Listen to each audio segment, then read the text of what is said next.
What's up, friends? Happy Friday. It is time for another weekly wrap up. And just like I promised yesterday, today is a special day. I told you that I was going to pull the curtain back, show you what I've been working on for the last 30 years of my life, what prompted it, where it's going, what it's all about, all the good stuff.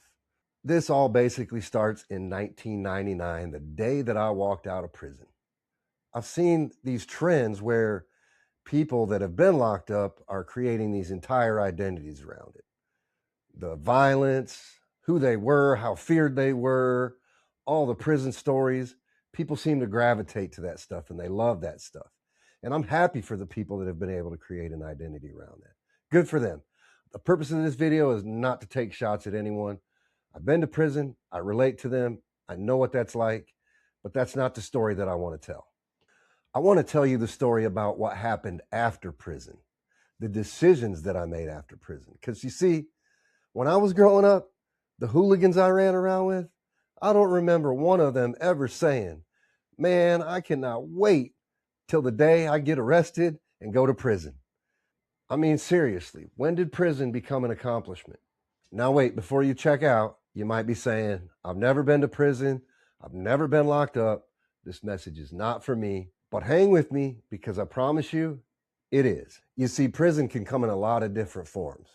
Mine happened to have steel bars and a number attached to it, but yours might not. Maybe yours is a bottle that you can't put down, or a pill, or a needle. Maybe it's a mind that turns on you the second the lights go out. Maybe it's depression that locks the door from the inside. Maybe it's a house you're scared to be in and even more scared to leave. Maybe it's a car you're sleeping in tonight.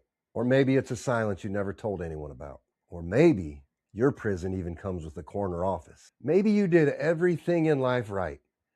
You graduated high school, went to college, you got the title, you got the salary, you got the office, you're running shit. You are the shot caller in the corporate world. On social media, you have the life that looks like freedom to everyone who's looking. But the second the door closes, it sounds like a prison cell locking behind you. And you're terrified to walk away from it because everybody's watching.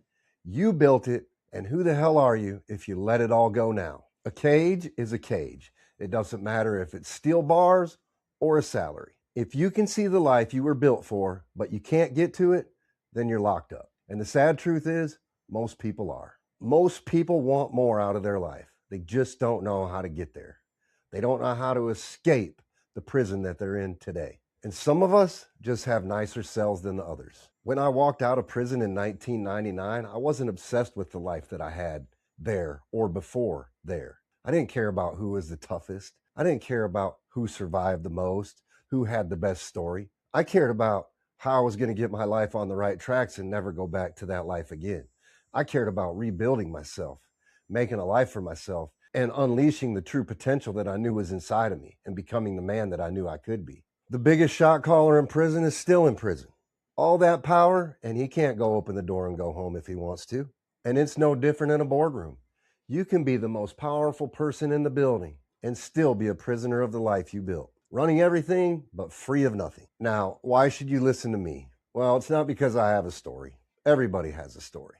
I'm here because I have receipts. When I walked out of prison in 1999, I didn't announce a big transformation. I hadn't even changed at that point. I had no idea what life was going to look like for me. I was 25 years old.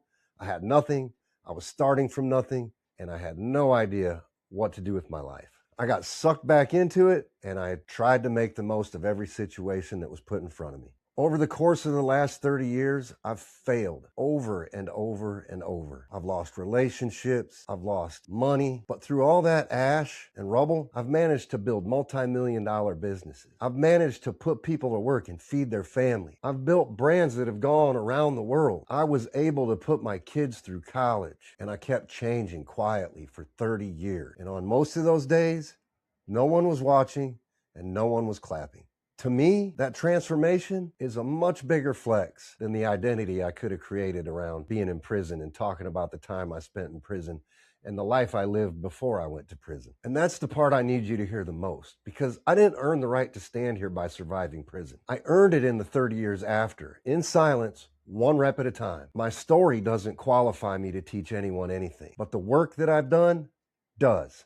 Because after 30 years in the trenches, the truth that I finally understood was that 1999 was not the year that changed my life. It was the year that I got the opportunity to change my life. I wasn't transformed when I came out of prison. It took me almost 30 years to transform into the version that's sitting here before you today. I've been in training ever since that day in 1999. And that's what Successrifice truly is. It's never been about an hour in the gym. It's never been about lifting weights and doing reps. It's about the mind, body, and mission, and the dedication and training it takes to excel at all of those things.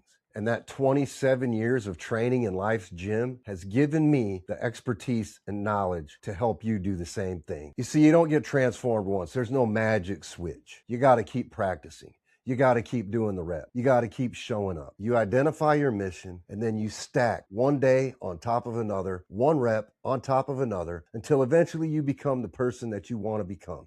Eventually, you'll have so much evidence stacked that nobody, including yourself, can argue with the result. And just like I told you in my shitty gym coffee post this week, you don't control the result, you control the rep. You keep showing up on the days when nobody's watching, and you keep doing the work, period. Mind, body, mission, reps beyond the gym. So whatever built your cage, the prison, the addiction, the illness, the house you're afraid of, the success that's quietly killing you, don't build your identity around it. Build it around the person you're becoming on the way out. Break the chains that bind you, take control of your destiny, and change your life. This is the warrior way. This is Successrifice, and I want you here with me because together, we're going to make those fucking reps count. I'll see you all next week with more shitty gym coffee posts, more words of wisdom, and more fun videos just like this one.